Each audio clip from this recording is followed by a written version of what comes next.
She used to want love. Now she wants followers. She used to want to be held. Now she wants to be envied.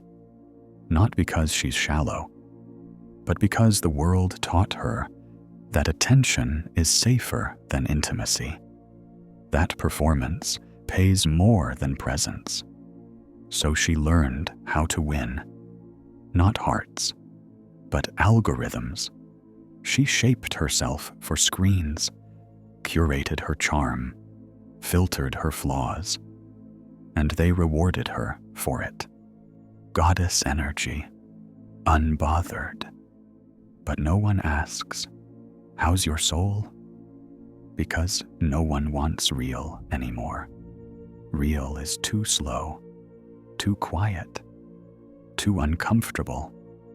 And now, behind the perfect posture, the pout, the power suit, there's a girl no one sees, because being seen isn't the same as being understood, and being praised isn't the same as being loved. But she's not alone. This world doesn't want humans. It wants products. And the modern woman, she became the best one they could sell, at the cost of the most precious thing she had, herself.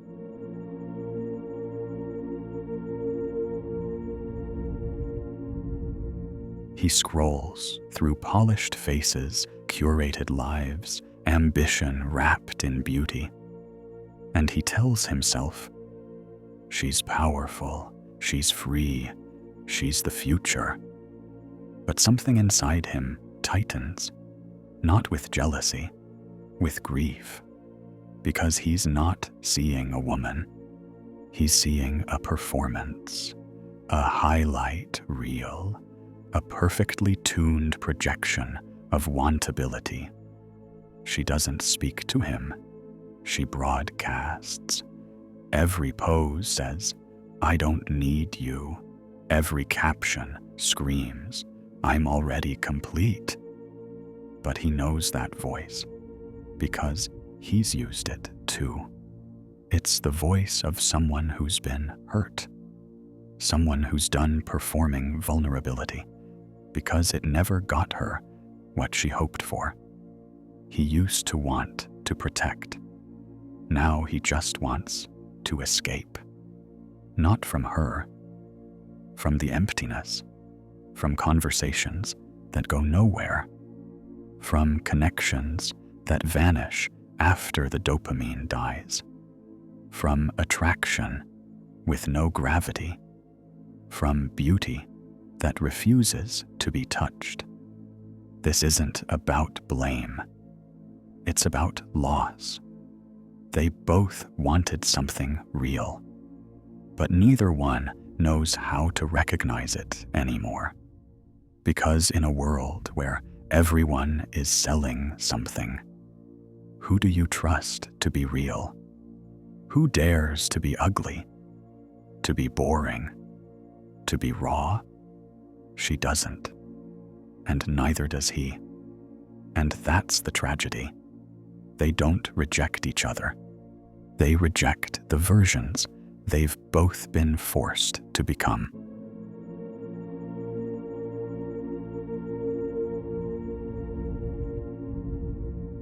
You think this just happened? That one day, love turned into likes, desire turned into data, intimacy replaced by image? No, this was engineered. Somewhere along the way, they realized real people don't sell. So they broke her, piece by piece. They told her softness is weakness, dependence is failure, motherhood is slavery, femininity is shame. They told her to be independent, not connected, strong, not vulnerable, unbothered, not honest. And she listened, because the cost of being herself was too high. Every time she cried, They called her dramatic. Every time she loved too much, they called her desperate. So she built walls, wore armor, and called it freedom. But that freedom feels a lot like loneliness. And men, they were told to applaud it. She's empowered, they said. She doesn't need you, they cheered. But they forgot. Needing someone isn't weakness, it's human. Now both sides sit in silence. Polished, perfect, empty. He doesn't reach out. She doesn't soften. They both scroll past each other, screaming silently behind curated screens. And the system smiles, because the more disconnected we are, the more controllable we become. When you turn people into brands, you don't have to listen to their pain. You just sell them new distractions.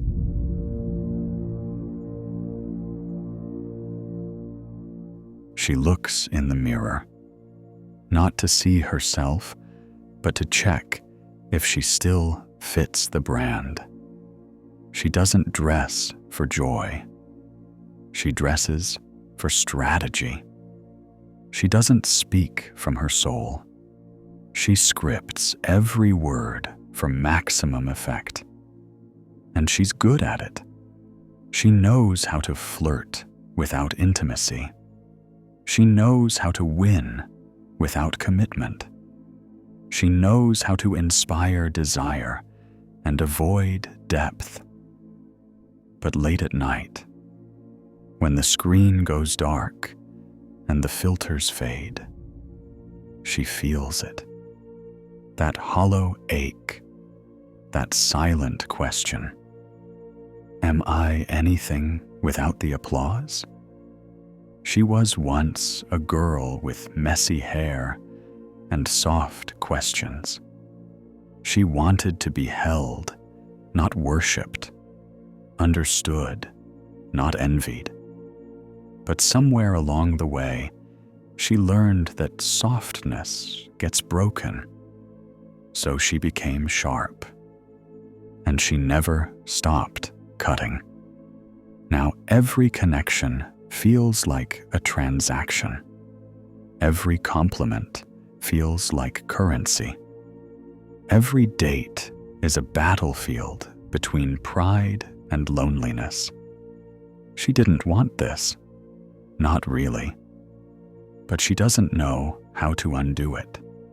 Because when you've built an identity out of control, perfection, and independence, how do you ask for something as fragile as love? And worse, how do you trust anyone to give it without using it against you?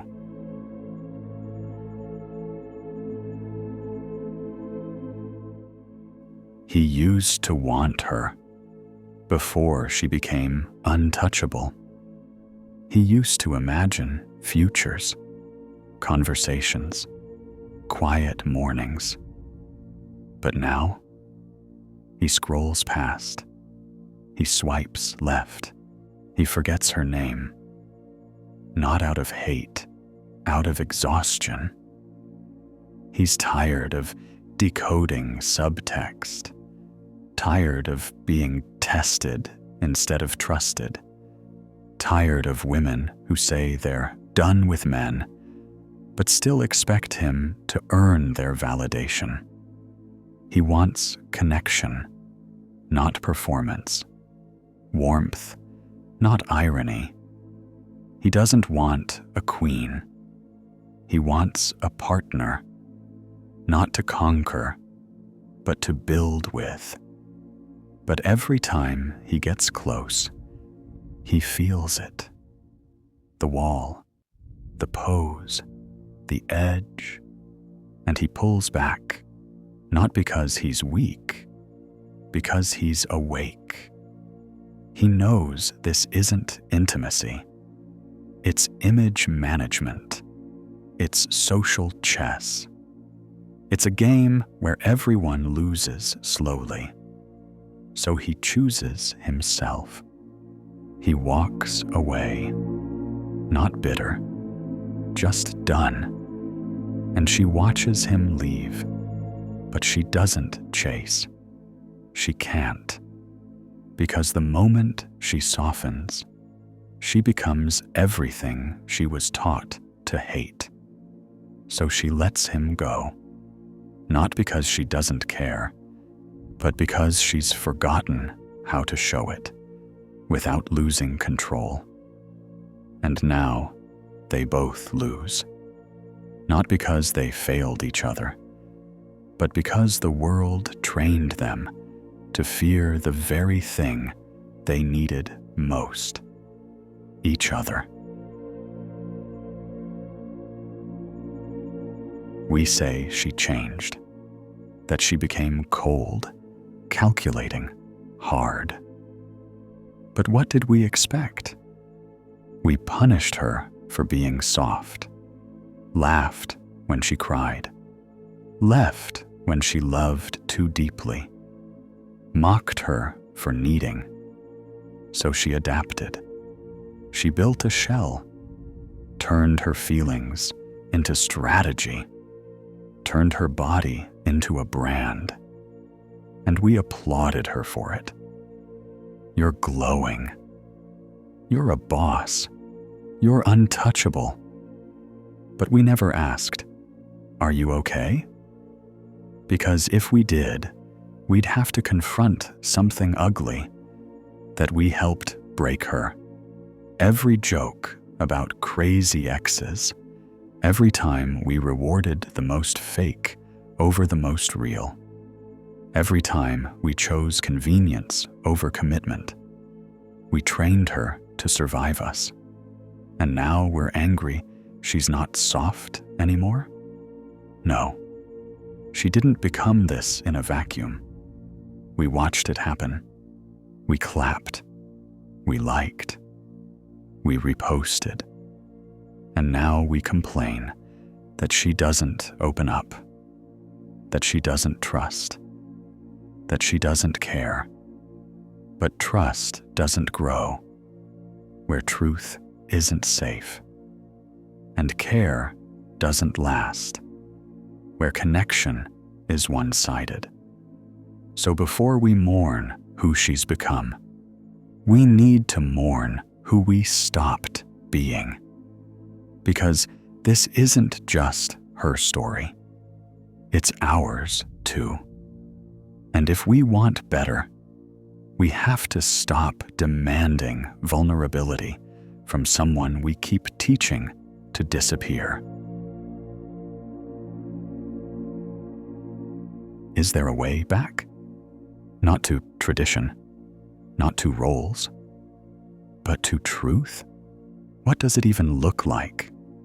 For two people to meet without performance, without fear, without filters, no tests, no mind games, no prove you're worthy of my time. Just presence, just two people willing to be seen.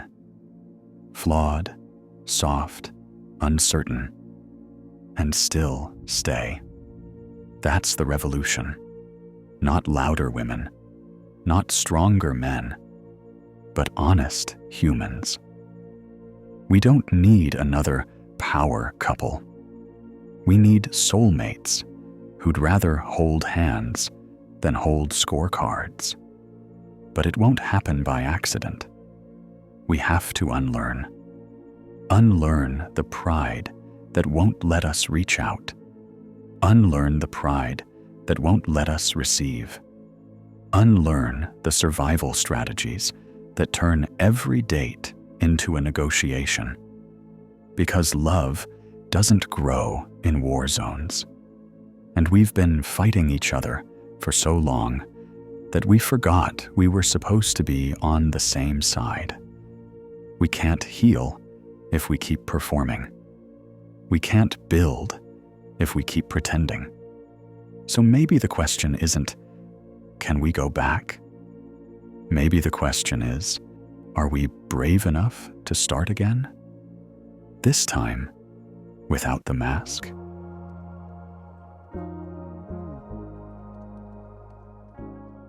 She doesn't lead with performance anymore.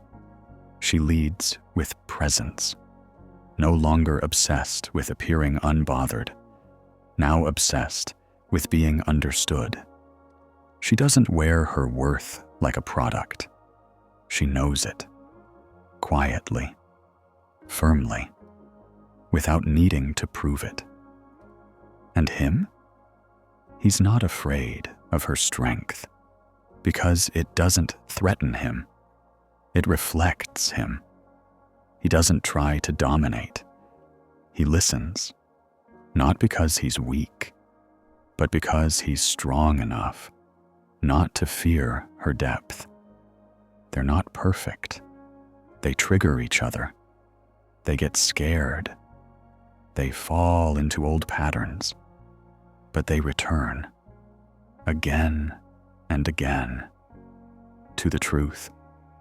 They choose honesty over harmony, clarity over comfort, intimacy over image, because now they know real love doesn't always look good. It looks real. And that kind of love, it's rare, it's raw, it's sacred. You don't find it by swiping. You find it by shedding the fear, the act, the echo of everyone who told you you weren't enough as you are. Now, they're not seeking validation. They're seeking resonance. And they don't perform for the world. They build something the world doesn't even recognize anymore. Connection.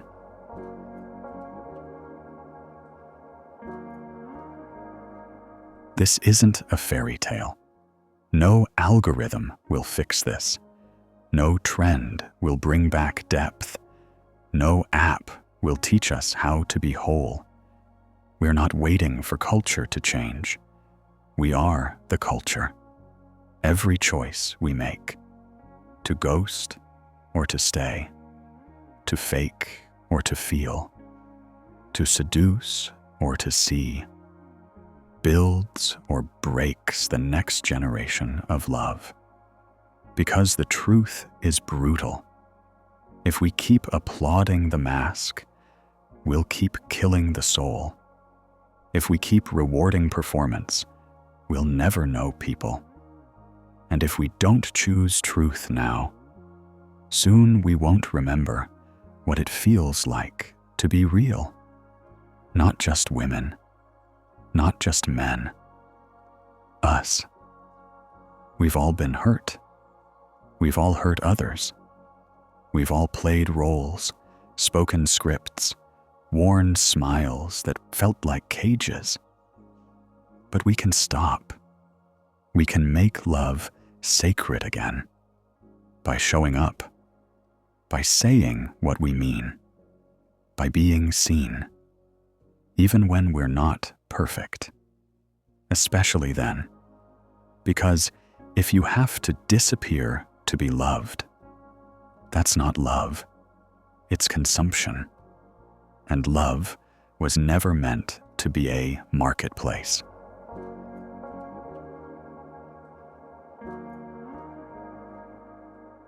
No more pretending, no more smiling on cue, no more softening the truth to keep others comfortable. This is the vow. I will not perform my life anymore. I won't shrink to be liked. I won't polish my pain for approval. I won't seduce when I need to speak. I won't vanish just to stay wanted. From now on, if I love you, I'll say it. If I'm hurting, I'll show it. If I'm scared, I'll admit it. And if I don't feel safe, I'll walk. Not as punishment, as protection. I won't make myself digestible. I won't turn my body into marketing. I won't turn my soul into content.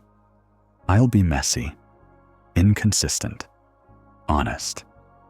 Because real connection isn't built on perfect timing or perfect branding. It's built on the courage to be seen as you are. And I'm done hiding. Let the world call it dramatic. Let them call it weak. Let them scroll past. I won't be who I'm not, just to be loved by people who wouldn't love the real me anyway. I'd rather be misunderstood for being real than praised for being fake. This is my rebellion, not against others, against the silence that stole my voice. I'm not here to win. I'm here to wake up. And I finally have.